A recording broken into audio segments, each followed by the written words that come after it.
आजकल खूबसूरत दिखने के लिए लोग क्या क्या नहीं करते हैं। अब तो शरीर में से खून निकालकर चेहरे पर लगा रहे हैं और नाम दिया है वैम्पायर फेशियल। अब वैम्पायर सुन के आप ये मत सोचिएगा कि खून किसी और के शरीर से निकालकर आपके चेहरे पर लगाया जाएगा। नाम भले ही वैम्पायर हो, लेकिन इसमें किसी दूसरे इंसान का खून नहीं लगाया जाता है। तो आखिर क्या है ये वैम्पायर फेशियल, कैसे होता है, ये कॉन्सेप्ट आया कहाँ से, बड़े बड़े सेलिब्रिटीज इसे आखिर करवा क्यों रही हैं और इसमें हर सिटिंग के कितने हजारों लग रहे हैं। सबसे पहले आपके मन में जो वैम्पायर वर्ड को लेकर कंफ्यूजन है उसे दूर कर देते हैं।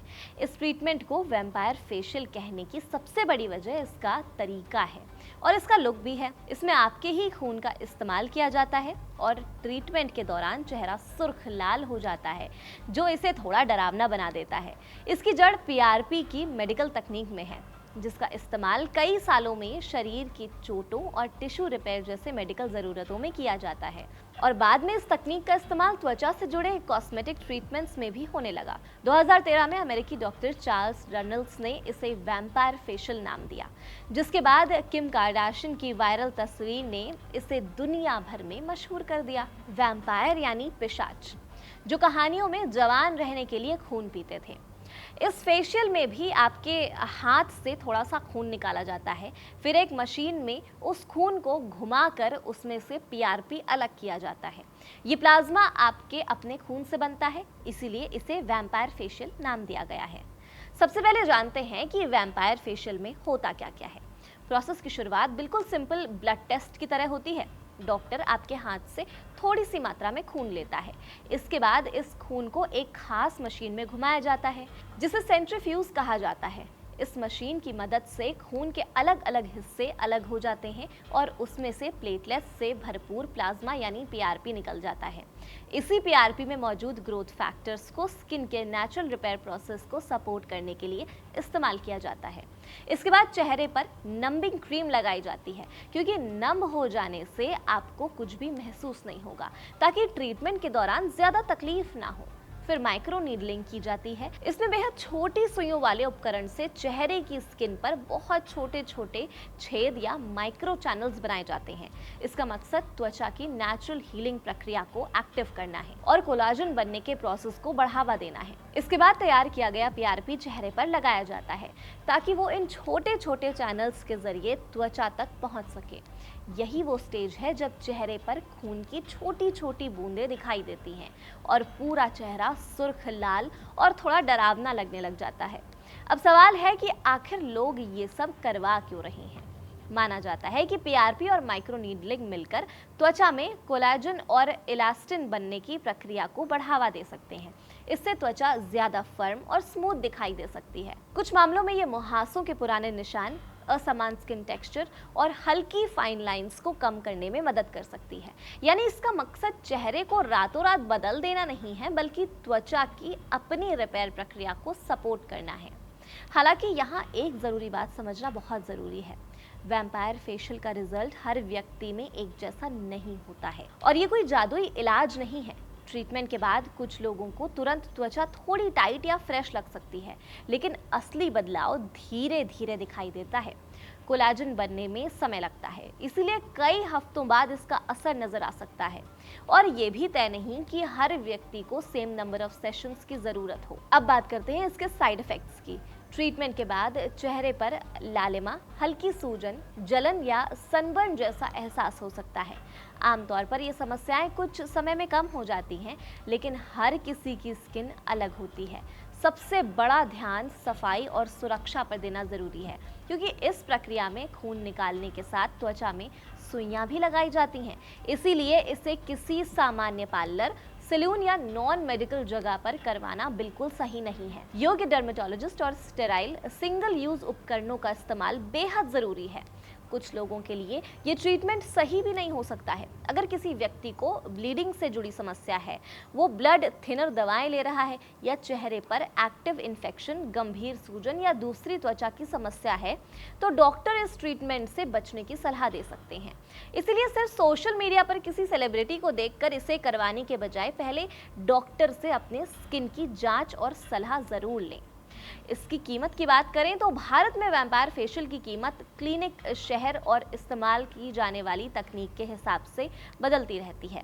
आमतौर पर एक सेशन की कीमत 6,000 से 15,000 रुपए के बीच हो सकती है, जबकि कुछ क्लिनिक्स में ज्यादा एडवांस माइक्रोनीडलिंग या दूसरे कॉम्बिनेशंस के साथ ये कीमत 18,000 रुपए पर सेशन तक जा सकती है। अगर किसी की कई सेशन कराने की सलाह दी जाती है तो पूरा खर्च काफी बढ़ सकता है। इसलिए ट्रीटमेंट शुरू करने से पहले डॉक्टर से कुल सेशन और अनुमानित खर्च के बारे में पूछना बेहद जरूरी होगा। और हाँ, वैम्पायर फेशियल को वैम्पायर फेसलिफ्ट समझने की गलती मत कीजिएगा।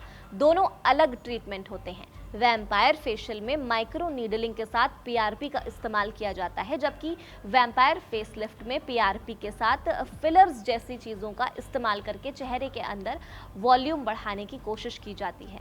इसलिए दोनों की प्रक्रिया, कीमत और नतीजे अलग हो सकते हैं। साल 2013 में किम कार्दाशियन की वजह से ये ट्रीटमेंट पूरी दुनिया में चर्चा का विषय बन गया था। उन्होंने अपने रियलिटी शो में ये ट्रीटमेंट करवाया और चेहरे पर खून की बूंदों वाली तस्वीर शेयर कर दी। तस्वीर देखने में इतनी अलग थी कि सोशल मीडिया पर तेजी से वायरल हो गई और इसके बाद वैम्पायर फेशियल को लेकर लोगों की उत्सुकता और बढ़ गई और यह सेलिब्रिटी ब्यूटी ट्रेंड बन गया। वैसे खून और खूबसूरती को जोड़ने वाली कहानियां इससे बहुत पुरानी हैं। इतिहास में रोमन ग्लैडिएटर्स के खून को लेकर कई तरह की मान्यताओं का जिक्र मिलता है। एलिजाबेथ बैथरी से जुड़ी भी बेहद डरावनी कहानियां मशहूर हैं, जिसमें कहा जाता है कि वो जवान और खूबसूरत बने रहने के लिए खून का इस्तेमाल करती थीं। लेकिन इन ऐतिहासिक कहानियों और आज के वैम्पायर फेशियल को एक जैसा समझना सही भी नहीं है। आज के पीआरपी ट्रीटमेंट में व्यक्ति को अपने खून से निकाला गया प्लाज्मा इस्तेमाल होता है और इसका आधार आधुनिक मेडिकल तकनीक है। डॉक्टरों के मुताबिक वैम्पायर फेशियल का सबसे बड़ा फायदा त्वचा में कोलाजन बनने की प्रक्रिया को बढ़ावा देना है। पीआरपी में मौजूद ग्रोथ फैक्टर स्किन की रिपेयर में मदद करते हैं, जिससे त्वचा फर्म, स्मूथ और ग्लोइंग दिख सकती है। खासकर एक्ने स्कार्स और असमान स्किन टेक्सचर में फायदा मिल सकता है। अपने ही खून से तैयार होने के कारण पीआरपी से एलर्जी का खतरा काफी कम माना जाता है। इसे लेकर भी एक्सपर्ट्स के बीच चर्चा है। कुछ रिसर्च में पीआरपी के साथ माइक्रो नीडलिंग को बेहतर बताया गया है, जबकि कुछ विशेषज्ञ मानते हैं कि सिर्फ माइक्रो नीडलिंग से भी अच्छे नतीजे मिल सकते हैं। अगर चेहरे पर बहुत ज्यादा ढीली त्वचा या वॉल्यूम लॉस है तो वैम्पायर फेशियल इसका समाधान नहीं है। ये मुख्य रूप से स्किन टेक्सचर, फाइन लाइंस और कुछ तरह के स्कार्स के लिए किया जाता है। ज्यादा ढीली त्वचा के लिए डॉक्टर्स फिलर्स या दूसरे ट्रीटमेंट्स की सलाह दे सकते हैं। किम कार्दाशियन की 2013 की वायरल तस्वीर के बाद वैम्पायर फेशियल दुनिया भर में मशहूर हो गया था। Hailey Bieber, Gwyneth Paltrow, Victoria Beckham और बार रेफेली जैसे हॉलीवुड हस्तियों के नाम भी पीआरपी या माइक्रो नीडलिंग जैसे ट्रीटमेंट से जुड़े हैं। भारत में शहनाज ट्रेजरी ने भी हाल ही में अपना अनुभव शेयर किया। ऋचा चड्ढा और दीपिका पादुकोण के नाम भी पीआरपी आधारित स्किन ट्रीटमेंट से जोड़े जाते हैं। हालांकि ऐसी सेलिब्रिटी जानकारी की आधिकारिक पुष्टि देखना बेहतर होगा। तो अब जब भी आपको सोशल मीडिया पर किसी का चेहरा खून से सना हुआ दिखे और उसके साथ वैम्पायर फेशियल लिखा हो तो आपको पता होगा कि इसके पीछे क्या कहानी है। ये कोई हॉरर फिल्म वाली ट्रीटमेंट नहीं है, बल्कि पीआरपी और माइक्रो नीडलिंग पर आधारित कॉस्मेटिक प्रक्रिया है।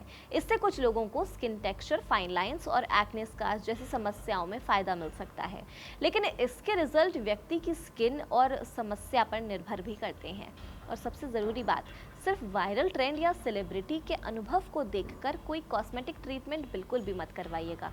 आपकी स्किन के लिए क्या सही है, ये सोशल मीडिया नहीं बल्कि एक योग्य डर्मेटोलॉजिस्ट बेहतर तरीके से बता सकता है। खूबसूरत और ग्लोइंग स्किन की चाह बिल्कुल सही है, लेकिन उसके लिए सबसे पहला कदम होना चाहिए सही जानकारी और सुरक्षित इलाज। तो सुरक्षित रहिए और देखते रहिए कड़क।